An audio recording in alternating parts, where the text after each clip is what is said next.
Eu diria que você tem dois fatores fundamentais: redes sociais e comunicação instantânea via celular. Isso mudou o jogo. Mudou o mundo. É mesmo? Mudou o mundo. O Hamas tá mandando vídeo de WhatsApp. Porra. Hoje eles divulgaram um vídeo de três senhoras que eles usaram, obviamente, para mandar um recado pro Benjamin Netanyahu e tal, mas a velocidade que se dissipou o vídeo foi um negócio impressionante. Eu volto só ali para ficar ainda na região, a chamada Primavera Árabe, 2011. Eu prefiro dizer Primaveras Árabes porque não foi um único motivo.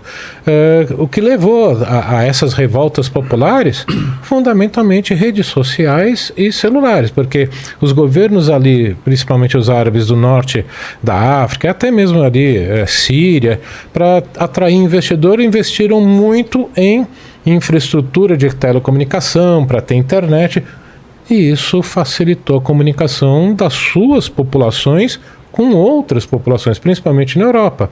Aí que eles aprenderam a se organizar. É uma guerra à parte, a guerra de comunicação, né? Pois é.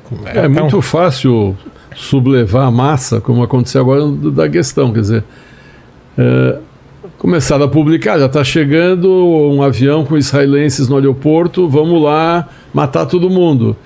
E 200, 300 mil, sei lá quantas pessoas correm até lá para massacrar esses judeus. Quer dizer, se não fosse a rede social, se não tivesse esse imediatismo, a coisa não teria acontecido. Então isso que realmente é como o Gunther falou, o perigo é isso, as coisas se espalham. Como foi aquela mentira do foguete do hospital? Do míssil israelense que dá o contexto para quem, dá o contexto para quem não sabe. Semana passada. Semana passada Canhunes, região de Canhunes. Comentou-se, né, que um hospital na faixa de Gaza tinha sido atingida por um míssil. E rapidamente contaram 500 mortes. Quer dizer, acho que o míssil nem tinha acabado de explodir, já saiu notícia que 500 pessoas morreram. Conseguiram enxergar até quem estava embaixo dos escombros, quem estava nos porões e tal. E a imprensa mundial, grande parte antissemita, como eu falo sempre, já começou. Israel soltou um míssil que atingiu o hospital, matou 500 civis na faixa de Gaza. Passou meia hora, uma hora. Opa, desculpe, engano.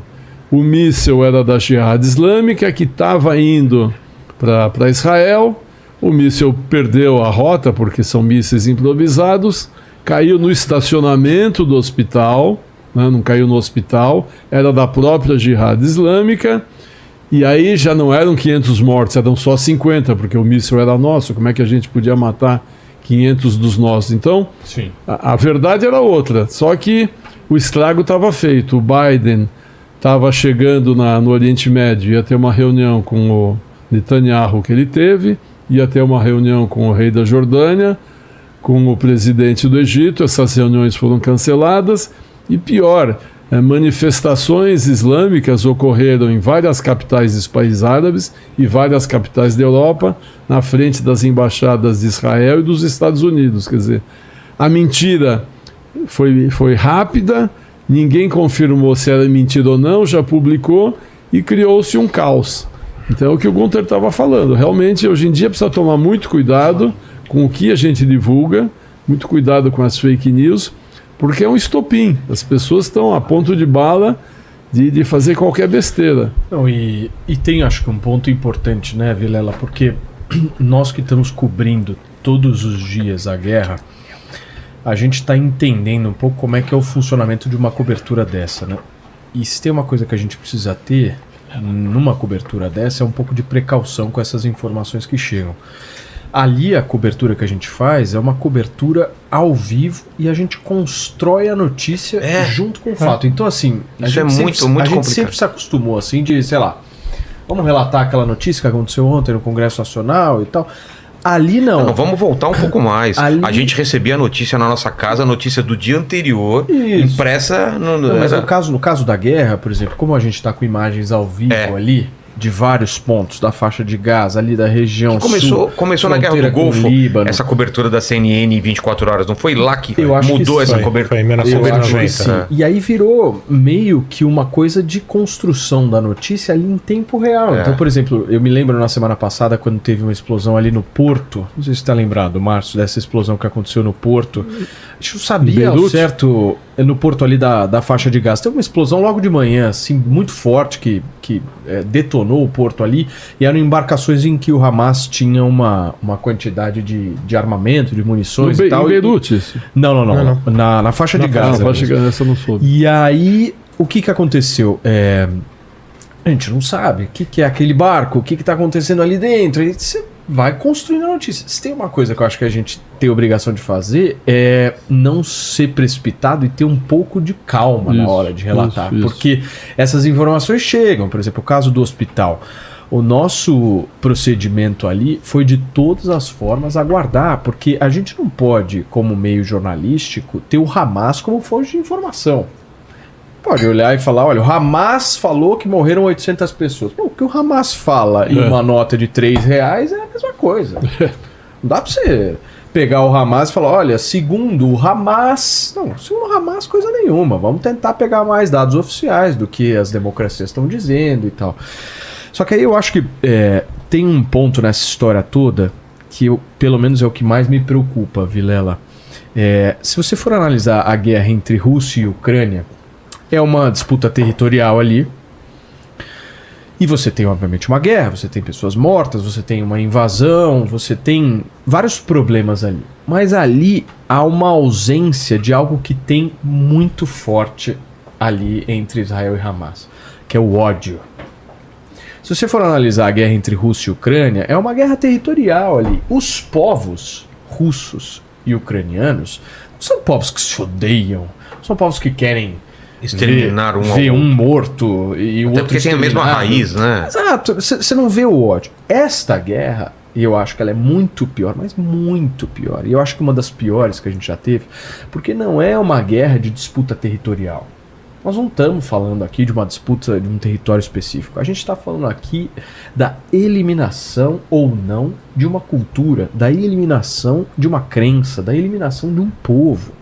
É um negócio muito superior a isso. Então esse ódio faz com que todas as ações que estão acontecendo ali na faixa de Gaza tenham uma intensidade muito superior. Se você for analisar, por exemplo, a constituição do grupo Hamas, qual o objetivo do grupo Hamas? Se abrir agora o site do Hamas, entrar lá na aba de estatuto dele, você vai entender o que é esse grupo. É um grupo que foi formado para disseminar ódio. É só isso. E aí tem uma preocupação, o Márcio e Gunther, que eu pelo menos tenho assim, e eu fico pensando, meu Deus do céu, como é que nós vamos sair dessa? Porque você olha para as próximas gerações ali, como é que essas crianças estão sendo criadas ali? O grupo terrorista Hamas tem uma organização educacional muito forte ali na região. Ou seja, há um fomento do ódio, há uma escola do ódio, há uma formação do ódio. Porque eles não estão preocupados com agora.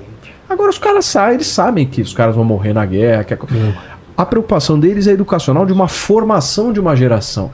E eu acho que essa próxima geração, depois que esses caras morrerem na guerra e tal, Hamas obviamente ter o seu poder diminuído, eu não acredito numa eliminação do Hamas, porque eu acho que o Hamas é uma ideia, ele não é um território, ele não é um governo específico, ele é uma ideia. E eu acho que essa próxima geração que esse grupo está formando vai ser uma geração ainda mais radical que essa. Porque ela está sendo construída de uma forma muito sólida dentro do ódio, dentro da construção social. E esse ódio que você está falando, ele se espalha pelo mundo, quer dizer, não fica limitado lá. Exatamente. Você tem toda a razão quando você falou. Não fica limitado, porque aí começam a vir os ódios raciais, né? Os ódios do preconceito. Então começa aquela torcida. Mas eu ouvi muita gente dizer que a causa desse atentado foi o Netanyahu, porque é de extrema direita. Os caras Nenhum terrorista, antes de estuprar a menina, perguntou: você é de esquerda ou de direita? Você é de esquerda, então não vou te estuprar. Agora, né? Nem o grupo. Nem o grupo, pois é. Então, justificar porque o Netanyahu é da extrema direita é mentira, é antissemitismo. As pessoas começam a tomar partido e começam a falar disso por causa desse ódio racial. Começam a entrar nessa busca. Pô, eu também sou contra Israel, então, eu não quero que Israel exista. Mas, Márcio, tem um ponto. É muito difícil você dizer que existe algo de positivo numa guerra. Mas eu acho que existe uma coisa que a guerra deixou escancarada, aberta. Qualquer um consegue enxergar. Que é aquele cara que já era antissemita e resolveu abrir as suas asas depois que a guerra começou. Saiu do armário. Ou seja, o cara começou a sair do armário. A guerra escancarou isso. Você pode ter a clareza hoje no noticiário, na mídia. Você pode ter a clareza, porque existem níveis de antissemitismo. O antissemitismo é uma régua, vai do 0 ao 30. Tem aqueles caras que estão no 10 centímetros, aqueles caras que estão no 15, tem uma galera, aquela tesoureira do PT lá. Aquela aí já saiu da régua já, né? Mais público do que aquilo, né? Mas eu acho que visivelmente você consegue perceber um antissemitismo enraizado nessas pessoas. Quando uma pessoa, por exemplo, faz um comentário a respeito da guerra, e o comentário é de 5 minutos, ela usa 10 segundos para dizer que, olha, o Hamas cometeu um ato terrorista, mas... Aí começa o mas. E vai o mas, o cara fica 4 minutos e 50 segundos só no mas. Você percebe claramente que o cara está sendo antissemita. Claramente. Eu ouvi muitas vezes na escola as pessoas falarem assim, nossa, você é tão simpático que nem parece judeu. Achando que estava me elogiando. Eu acho que...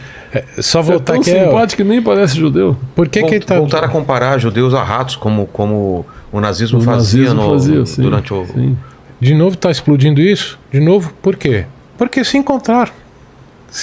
As redes sociais e a internet permitiu que essas pessoas que viviam escondidas, recolhidas em cada uma... Deu palco. E aí, né, como essa, né, que você falou da régua, para começar, o que você acabou de falar me lembrou uma coisa. Basta... se refere à pessoa não pelo nome, não pela profissão, mas sim, é judeu. Exatamente. Isso. A pessoa às vezes nem tem a consciência. Faz parte da cultura do cara. Mas já mostra. Ao se referir a outra pessoa, né? Não é uma pessoa, é judeu.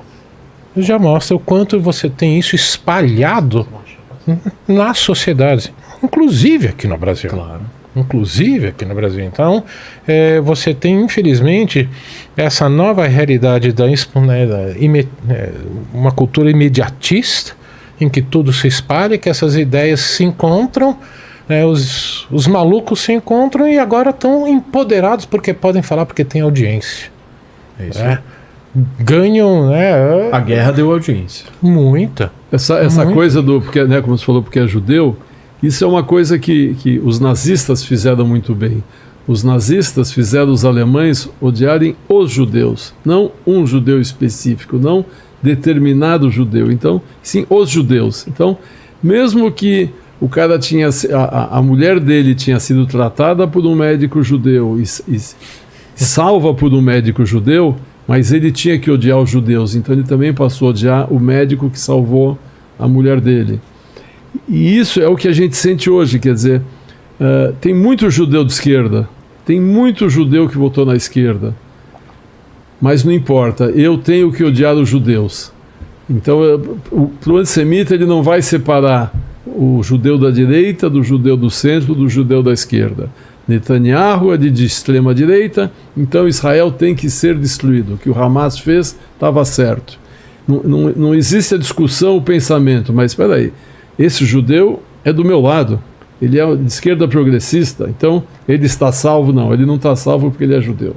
O judeu tem que ser exterminado. O governo agora não é apenas do Netanyahu, né? Agora teve uma coalizão por causa da guerra. O que mostra claramente que o que mostra uma certa unidade. Mas o vídeo que você comentou das três reféns, três senhoras falando, você vê que eles usaram exatamente essa narrativa. Claro.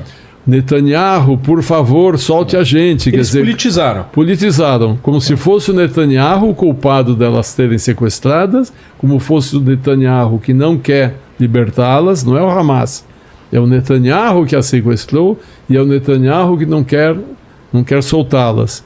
Porque eles construíram a narrativa mentirosa, mais uma vez, os progressistas, uma narrativa mentirosa em cima dessa história da extrema-direita.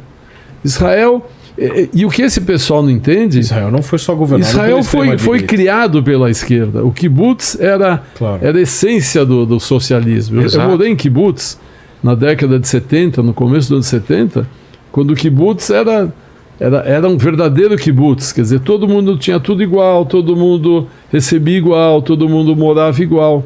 Então, e quem construiu a esquerda foram os judeus. Marx era judeu. Quer dizer, quem construiu tudo isso, a Revolução Russa teve a ajuda do Trotsky e de muitos outros que eram judeus. Mas não importa, o judeu tem que ser eliminado, o judeu tem que ser destruído. Então, eles ficam cegos para qualquer argumento. Eu fico, assim, impressionado, Vilela. Se você abrir, por exemplo, o Twitter, eu não consigo chamar Twitter de X. Não, é Twitter ainda. Não consigo. De verdade, eu não tenho essa capacidade de chamar de X o Twitter. Mas se você abrir aquilo ali, você tem uma disseminação de fake news naquele lugar que é um negócio assim, não só ali, mas nas redes sociais, assim, a gente debateu tanto fake news no ano passado, falamos tanto da importância dessa questão do compartilhamento de informações. Nesse processo da guerra, o que a gente vê de fake news sendo disseminada, assim, por autoridades, por influenciadores, porque todo momento em que gera